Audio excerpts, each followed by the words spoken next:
Привет, феечки и гоблинята. Я, кстати, фея. Есть какие-то вопросы? Знаете, в последнее время было так много негатива. Этот обзор на диснеевские ремейки просто высосал из меня все жизненные соки. Поэтому я решила сконцентрироваться на чем-то позитивном и провести анализ моего самого любимого мультфильма. Кто меня знает или даже не знает, я думаю, по моему фриковатому виду и так понятно, я люблю анимацию.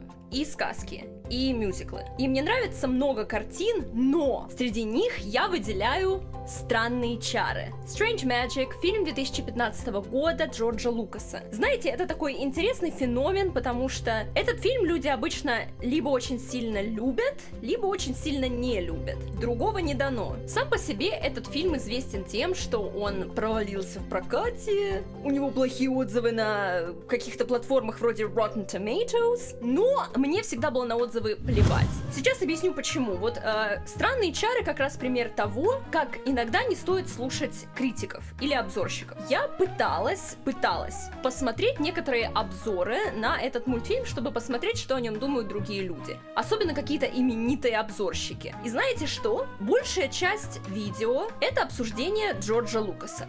Жизнь Джорджа Лукаса, его семья, его интересы, его фильмы, «Звездные войны», его карьера и прочее.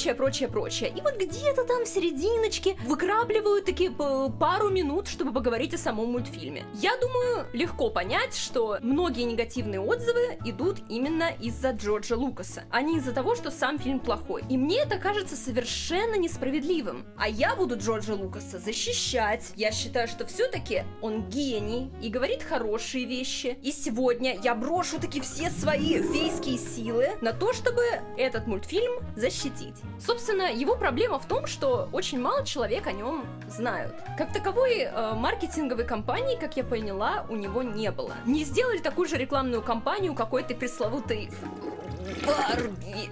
Собственно, фильм «Барби» полная...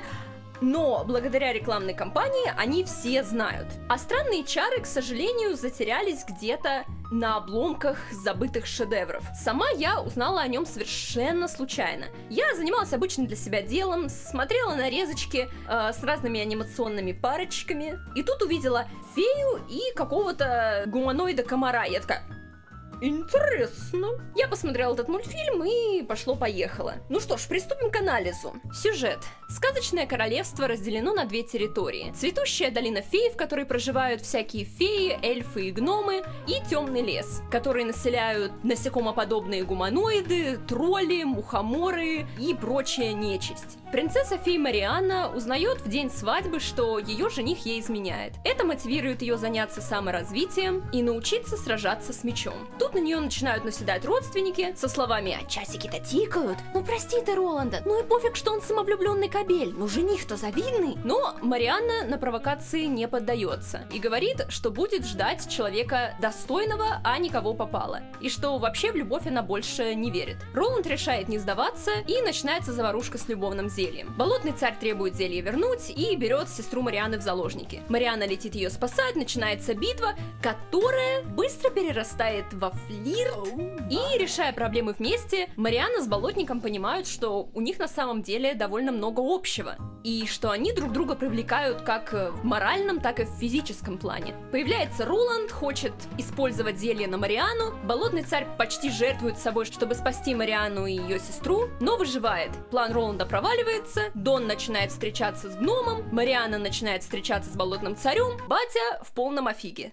Это если вкратце. Анимация. Ее минус в том, что некоторые существа выглядят довольно странно, даже пугающе. Всякие там разные гномы или тролли. И вот этот вот заяц или тушканчик, или кто он вообще, просто nightmare fuel. Но в целом анимация мне очень нравится. Она выглядит классно, пейзажи улетные, персонажи прикольные. И несмотря на всякие трудности, такие как, например, анимация волос, я слышала, что изначально у фей должны были быть длинные волосы, но из-за того, что их довольно сложно анимировать, они прошли процедуру арапунцеливания. Оттого у них и такие прически. И я говорила в обзоре на ремейки Диснея, что графика, в принципе, не играет такую большую роль. Главное, чтобы была интересная картинка. От гипер-пупер реализма толку нет, если персонажи выглядят никак.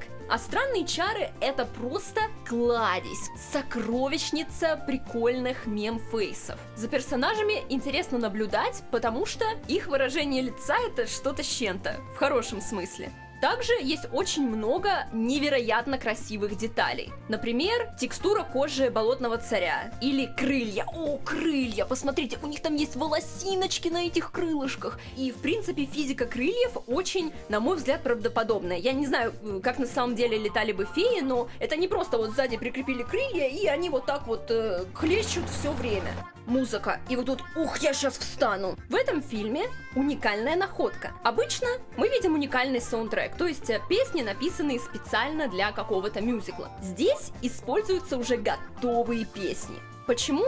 Джордж Лукас говорит, обычно композиторы пишут песни под сюжет фильма, но здесь мы решили отталкиваться от слов уже существующих песен про любовь. Вот такой вот фильм, в который через эти песни рассказывалась бы история. И это очень интересно, ведь в реальной жизни мы тоже часто напеваем какие-то песенки, которые соответствуют нашему настроению. Или, я думаю, многие так делают, вы слушаете какую-то песню и начинаете себе рисовать в голове какие-то картины, как бы выглядел музыкальный клип на эту песню. Но! В чем самая главная фишка? В том, что они не просто взяли существующие песни, они их улучшили. Ничего не хочу сказать плохого про Элвиса Пресли или Deep Purple, но мне больше нравятся версии фильмов. Сейчас объясню почему. Например, песня Can't Help Falling in Love with You. По идее, слова в ней довольно веселые, и сама песня должна быть такой легкой и позитивной, но музыка там скорее меланхоличная.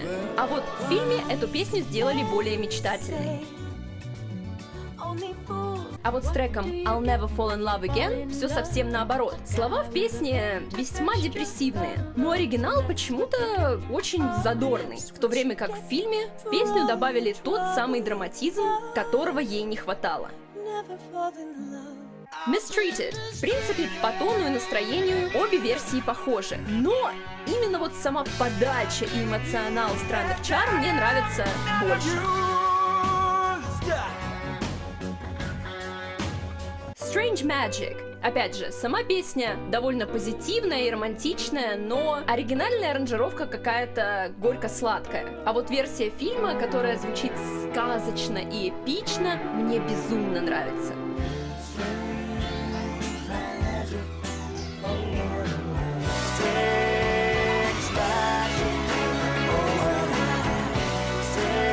Создатели фильма не просто позаимствовали эти песни, а адаптировали их специально для фильма. И еще одна важная вещь. Как правильно вставить песню в мюзикл? Да, я понимаю, что мюзиклу не нужны какие-то супер обоснования для того, чтобы персонажи запели песню. Но, тем не менее, в «Энканто» песни смотрятся абсурдно. Мирабель приходит к Луизе, и та внезапно с нифига начинает петь песню. Плюс Дисней сейчас взял курс на попификацию песен. То есть они теперь звучат как просто песни поп-жанра из топовых чартов. В «Странных чарах» песни действительно помогают рассказывать историю. То есть ты веришь, что персонажи поют их, потому что ситуация для этого подходящая. Марианна мечтает, она напевает песенку про любовь. Или когда болотный царь сам провоцирует Марианну начать петь просто, чтобы его позлить. Но не хватало еще одной принцессы.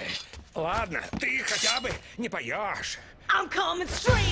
Плюс, вот тут я вообще обалдела. Версия фильма и саундтрека отличаются. То есть в фильме актеры поют так, как ведут себя их персонажи на экране. То есть они поют не идеально. А вот в версии саундтрека мало того, что сам вокал весь чистый, то есть без всяких вот этих вот диалогов и дополнительных вздохов.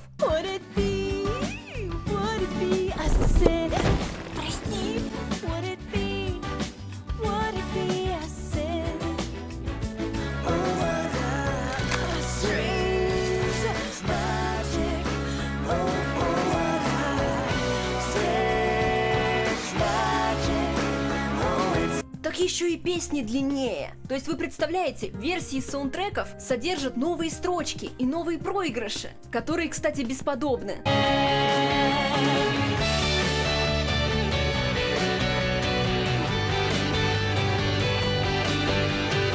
вот надо вставлять песни в мюзикл. Теперь, как склеить разбитое сердце? Мне нравится, как фильм показывает, что у Роланда было много красных флажков. Например, когда Марианна поет «Я возьму твою руку», и Роланд поет «Я возьму свою руку». Не то чтобы это было так важно, с учетом того, что уже через пару минут мы узнаем, что он ей изменяет, но такие детали радуют. Или как он ей говорит, что не хотел бы, чтобы ее внешность пострадала, а не она сама. Ну и все в таком духе. Как Марианна нашла в себе силы расстаться с ним в день свадьбы. И не поддавалась на провокации родственников. Вот знаете, вот эти вот все «Давай, кто тебя еще кроме него полюбит? Да кому ты вообще нужна? Скажи спасибо, что хоть Роланд на тебя обратил внимание». Это ловушка. Это подход, который ведет в бездну. И мне безумно нравится, как Марианна стоит на своем и гнет свою линию в этом вопросе. Также забавный момент, когда Марианна ругает Роланда, и что он делает? Он прячется за спиной своей любовницы. То есть он использует ее как живой щит. Это довольно интересный момент, ведь я знаю, многие люди в ситуации, например, с той же изменой обвиняют исключительно любовника или любовницу, мол, как они посмели, они вмешались в мои отношения, мой партнер-то святой. Виноваты оба.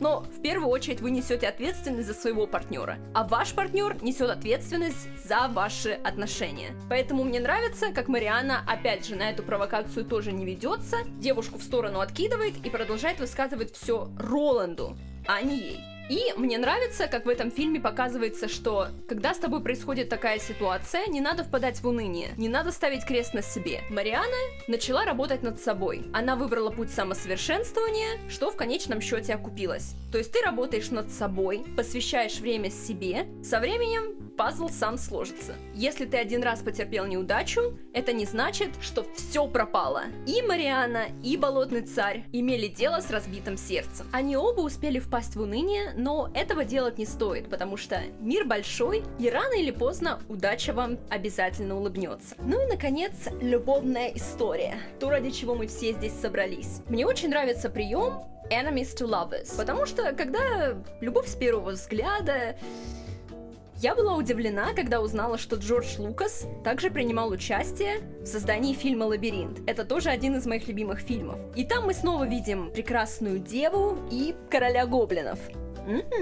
Только там отношения не срослись, а здесь вот все получилось. Не знаю, может быть, создатели реально вынашивали эту идею. Притворить в жизнь наш любимый шип из «Лабиринта». И знаете, я часто смотрю фильмы и вижу там подобные пейринги. Когда есть два разных персонажа, например, какой-нибудь злодей и девушка-героиня, и он начинает проявлять к ней интерес, но она, естественно, его отшивает, потому что, он какой-то там жалкий злодей, а она-то героиня. И когда ты видишь, что шаблон рвется, и все вот твои вот эти вот хэдканоны воплощаются в жизнь.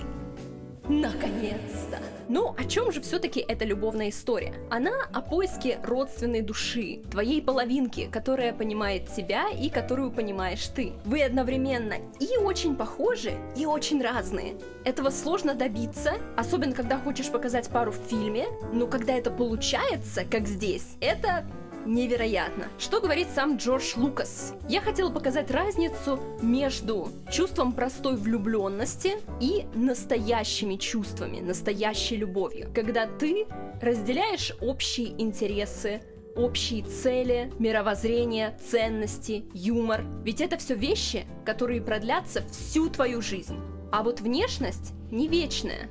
Она изменится, а настоящие отношения базируются на чем-то более глубоком. Когда ты любишь кого-то, и ты хорошо об этом подумал, и представил себе, как сквозь всю твою жизнь ты будешь беседовать с этим человеком, делать что-то вместе. Ты влюбляешься в его разум, а все остальное — это нечто большее, чем просто внешность. И, собственно, да, этот фильм отвечает на вопрос, а что же такое любовь? В последней песне мы отлично это видим. Болотный царь пытается спеть песню, которую пела сама Марианна в начале фильма, которую обычно ассоциируют с каноничными отношениями. Но это не их стиль, они не такие. У них есть свои фишки, они понимают друг друга, они на одной волне, на одной странице, у них свой вайб. И когда Марианна начинает петь песню, которая больше им подходит, все становится на свои места. И вот эти самые строчки. Дикая штучка, ты заставляешь мое сердце петь,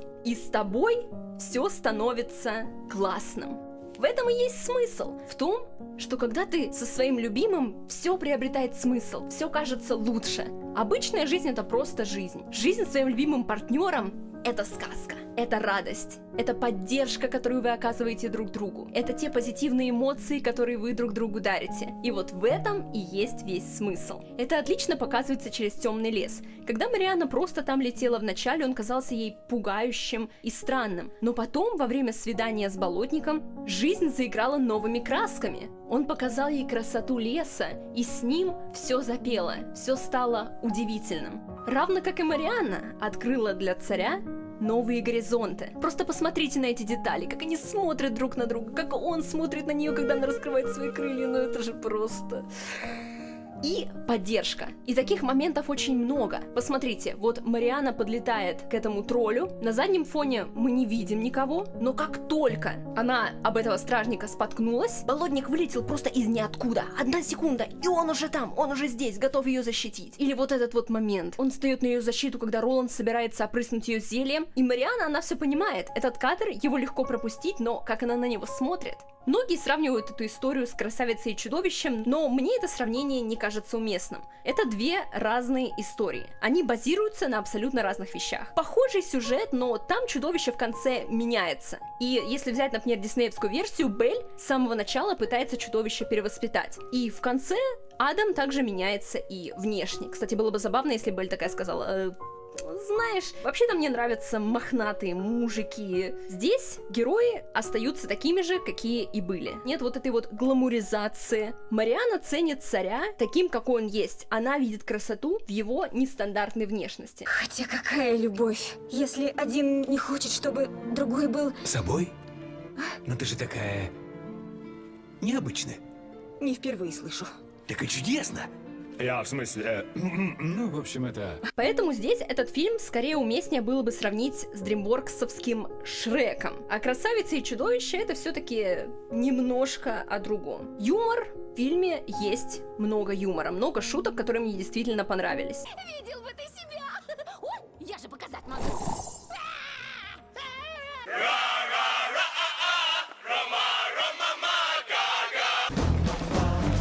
В такой темноте мы должны быть крайне бдительны. Минусы.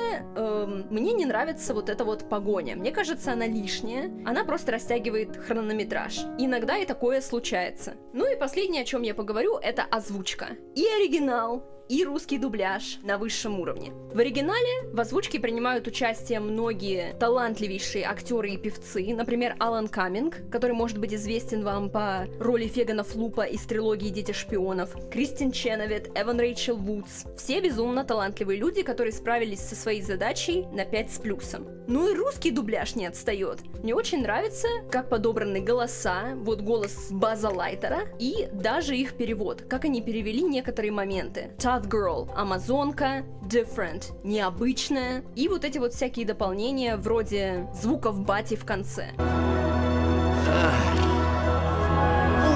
Кстати, отдельное спасибо за то, что песни решили все-таки не переводить. Вот, собственно говоря, и все. Такой вот получился анализ. Опять же, я понимаю, что все вкусы разные, но конкретно здесь мне очень понравилась мораль, сама реализация, сам подход к созданию фильма. Именно поэтому этот мультфильм я и считаю любимым. Спасибо за то, что посмотрели этот обзор, и до новых встреч!